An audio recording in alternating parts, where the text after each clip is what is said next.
धन्यवाद। इतनी महंगाई में बहुत बहुत धन्यवाद। मियां अल्ताफ अहमद। सर आपका बहुत बहुत शुक्रिया। मैं ऑनरेबल जो हमारी फाइनेंस मिनिस्टर साहिबा हैं उनको मुबारकबाद भी देता हूं कि इतने बड़े देश की जिस बेहतर तरीके से ये फाइनेंशियल मैनेजमेंट कर रही हैं, सिस्टम को चला रही हैं, उसके लिए हम इनकी सराहना भी करते हैं। लेकिन साथ साथ मैं यहाँ ये भी कहना चाहता हूँ कि कई ऐसी चीज़ें हैं जो लोगों तक नहीं पहुँचती हैं और इस वक्त ख़ास तौर पे इस मुल्क में सबसे बड़ा मसला बेरोज़गारी का है। और इस बजट में जो इन्होंने पेश यहाँ पे किया उसमें बेरोज़गारी के हवाले से कोई रोड मैप लोगों के सामने नहीं आया। अगर आज बेचैनी है, अगर आज हमारे बच्चों में डिप्रेशन है, अगर वो आज नशे की तरफ जा रहे हैं, तो उन सब की बेसिक वजह जो है वो अनएम्प्लॉयमेंट है। आज यूनिवर्सिटियाँ खोली जा रही हैं, सेंट्रल यूनिवर्सिटियाँ खुल रही हैं, क्लस्टर यूनिवर्सिटियाँ खुल रही हैं, बड़े बड़े इंजीनियरिंग कॉलेज खुल रहे हैं, ये सब कुछ हो रहा है। लेकिन जो लोग वहाँ से डिग्री करके निकल रहे हैं उनके लिए कोई रोड मैप नहीं है।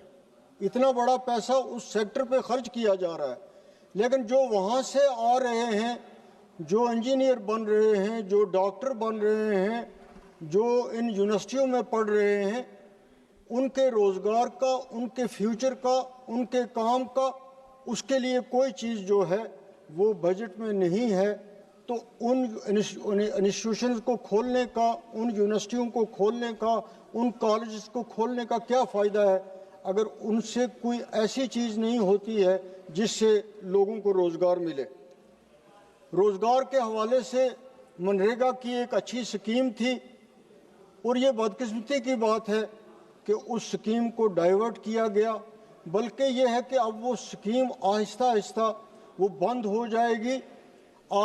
हम ये नहीं एक्सपेक्ट कर सकते कि आप ये कहें कि एक स्टेट जो है वो 40% उसके लिए देगी या यूनियन टेरिटरी जो है वो अपने बजट में से कुछ हिस्सा देगी। जो काम के दिन थे उसमें कम किया गया, तो वो एक रोज़गार का ज़रिया जो गाँव में था, गरीब लोगों के लिए था, उसमें भी लोगों को बहुत ज़्यादा नुकसान हुआ।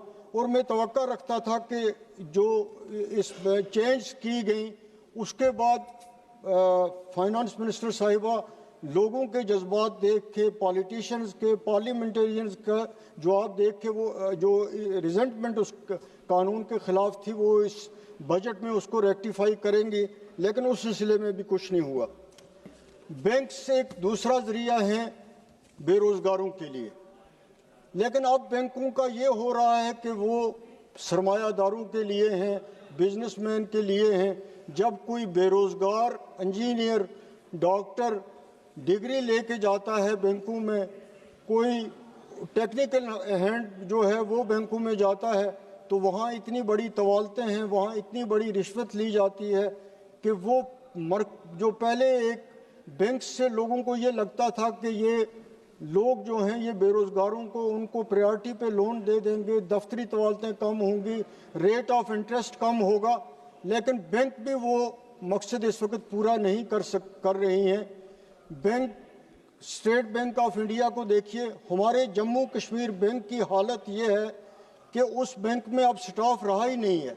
वहाँ गार्डनर जो है वो क्लर्क का काम करता है और क्लास फोर्स जो है वो कैशियर का काम करता है, और लोग इतने बेरोज़गार हैं हमारे जम्मू कश्मीर में, पोस्टें पूरी वैकेंट हैं, लेकिन उनको फिलअप करने के लिए कुछ भी नहीं किया जा रहा है। इसी तरह दूर दराज के इलाकों में जम्मू कश्मीर बैंक की ब्रांचें खोलनी हैं, लेकिन मुझे लगता है बैंकिंग सेक्टर ऐसा है कि जिस पे किसी का कंट्रोल रहा ही नहीं है।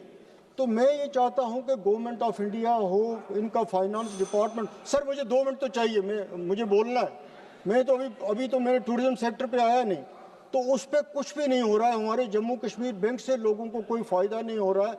उनकी ब्रांच जो हैं वो रूरल एरियाज़ में नहीं खुल रही हैं, तो उससे कोई फायदा हमें नहीं रहा। जहाँ तक हमारा टूरिज्म सेक्टर है, ख़ासतौर पे जम्मू कश्मीर में, तो टूरिज्म सेक्टर का इस बजट में भी जिक्र किया गया है, लेकिन टूरिज्म सेक्टर की जो आमदनी बाहर से टूरिस्ट आ रहा है उसकी इस देश को आमदनी है, हमारी रियासत को उसकी आमदनी है, लेकिन उसके लिए इंफ्रास्ट्रक्चर नहीं बनाया जा रहा है।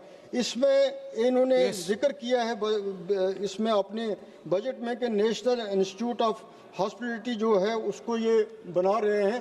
नहीं सर, अभी मुझे बोलना है। No, one more speaker from your party. नहीं सर पार्टी की बात है, लेकिन आप सबको आपने टाइम दिया, 2 मिनट टाइम दे दिए, मैं करूंगा फिर। Conclude करो ना।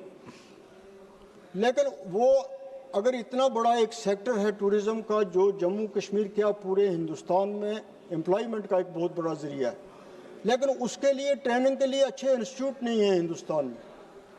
जिस तरह इन्होंने एक इंस्टीट्यूट का जिक्र किया, यहाँ दर्जनों होने चाहिए, और नॉर्थ में भी होने चाहिए, साउथ में भी होने चाहिए, कश्मीर जैसी जगह में भी होने चाहिए, तब जाके लोगों को उनका फायदा पहुंचेगा।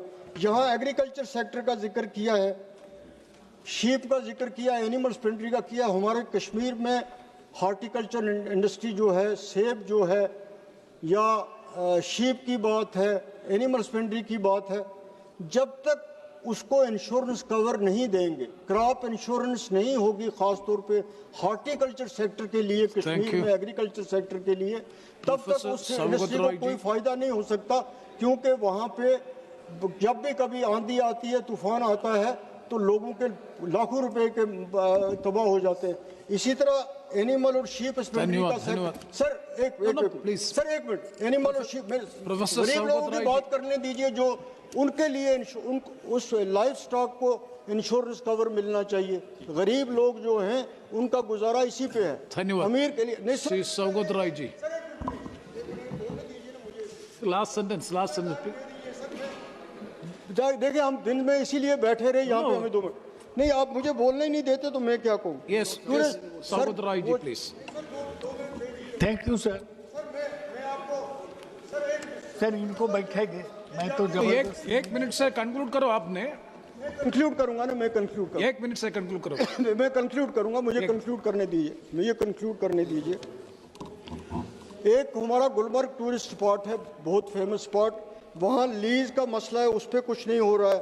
ट्राइबल्स का बड़ा जिक्र किया गया है इस बजट में, लेकिन ट्राइबल्स के लिए कोई प्रोग्राम नहीं है, कोई प्लानिंग नहीं है, उस पैसे की कोई मॉनिटरिंग नहीं हो रही है जो हिंदुस्तान में ट्राइबल्स को दिया जा रहा है। उसके कंट्रोल करने के लिए, उसको स्पेंड करने के लिए कोई तरीक़ेकार नहीं है। ये मैं आपकी नोटिस में भी लाना चाहता हूँ। वो सिर्फ पब्लिसिटी की हद तक है, इसके अलावा sir Saugata Roy ji. Sir, I rise to speak on the budget.